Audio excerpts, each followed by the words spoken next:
But anyway, getting back to 20 years ago today, Yeah. what were you doing? I was 12, I've just worked out. You were 12? Yeah. And I was watching the man who summed up the era, George Best, at Old Trafford. You remember him? Yes. El Beatle. What? 1967. 1967. Great Manchester What were you United doing team. 20 years ago today? 20 years ago today, I was on tour actually. I just played my last game for England against Austria in Vienna, which we won 1-0. Alan Ball scored the only goal of the match. Then we went on to Switzerland. It was just before the Six-Day War broke out. So it would have been a So while we said before we you... were in the right place, Switzerland, if it was going to be World War III. So it would have been a while before you'd sort of got the massive feedback from the release of the Sgt. Pepper album. No, because, I mean, in the 60s, we were very much, as you know, I mean, I was 20 when 1960 came, and therefore I was very much what I consider to be a child of the 60s. Yeah. I don't know what the hell went on during the 60s, except that we all thoroughly enjoyed it. As everybody says, I think we've probably paid for it ever since, in one way or another. The freedom that was given, we've talked about the drugs scene and But it was and probably things like inevitable. I mean, it would have happened one way or another, I suppose, wouldn't it? that. I suppose it would have done. It was, looking back, I mean, it was a wonderful time. What was George doing? What were you doing, I was George? twirling around in front of my mother's mirror with a dress on.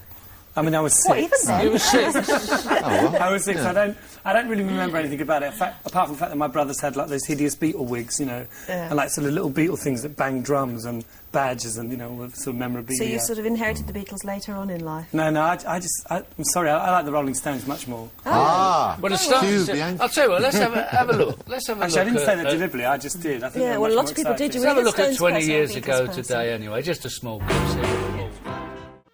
There you are, Anne. Now you see what happened to you. You're on the couch now.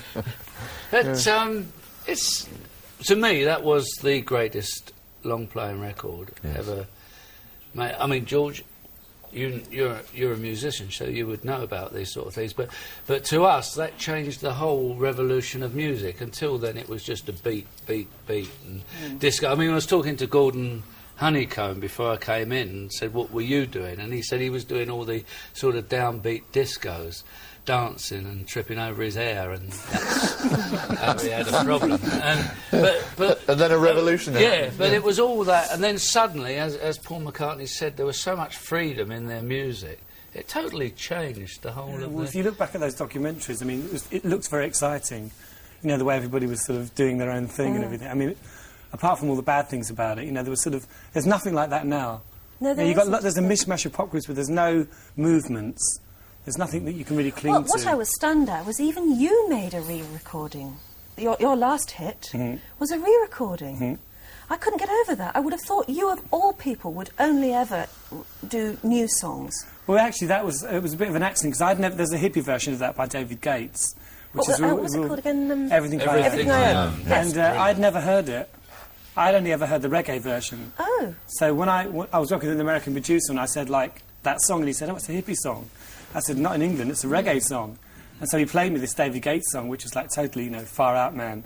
I couldn't believe it, so we decided to do it reggae, you know. Because he wrote it, actually, didn't he? Because he lost his father, Yeah, didn't he? I And he found wrote out it in that, memory of his father, which was rather touching. It's a beautiful song. It is a beautiful song. I was just amazed that you would do anything that had been done by a previous artist. It was just really, I think, because, you know, my first hit record was a reggae song. Yeah. So it was like generic, Do You Really Want to Hurt Me, in a way. I mean, it was actually an accident. It was something that...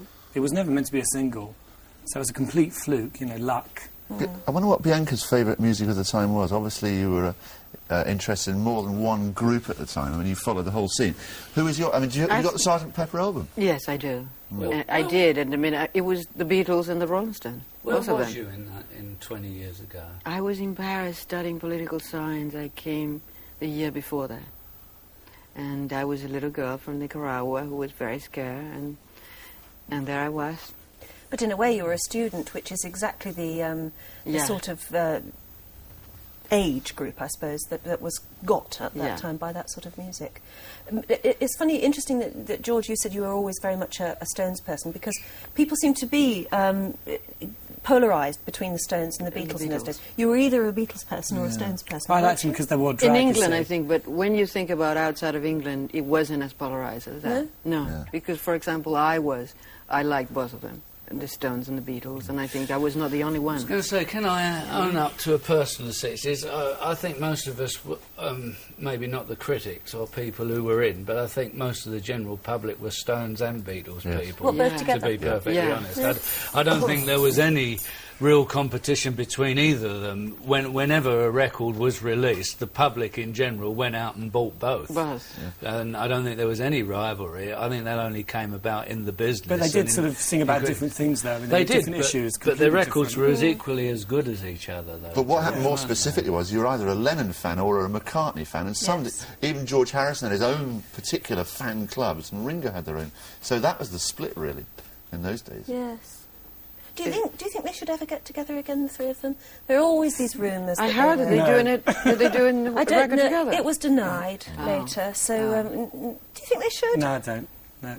Do you know any of them? I've met all of them at one time or another. And I met all of the Rolling Stones once as well in a Paris hotel, which was very funny. Because the drummer is the most funny guy. I mean, I couldn't believe what he was like. I love him. They were talking about Mick, and they said, "Oh, the Queen's not here yet." It was so funny, you know. Like, he was off having dinner with Jerry Hall or something. But they were really nice people. Especially, you know, is it Charlie Watts, the drummer? Yeah. Charlie. Real character. He's great, Charlie. Couldn't believe him. The best. Yeah. Do you miss those days, Bianca? No. Good. Gone. Exactly. Good on you. A chapter that's closed. How are we off for time? Do you think we ought to take a break? Well, before you take a break, can I remind everybody that that's on at 8 o'clock tonight? Oh, yes, that documentary. 20 years ago today. Yeah. Right, well, we'll take a short break. We'll be back with you in a couple.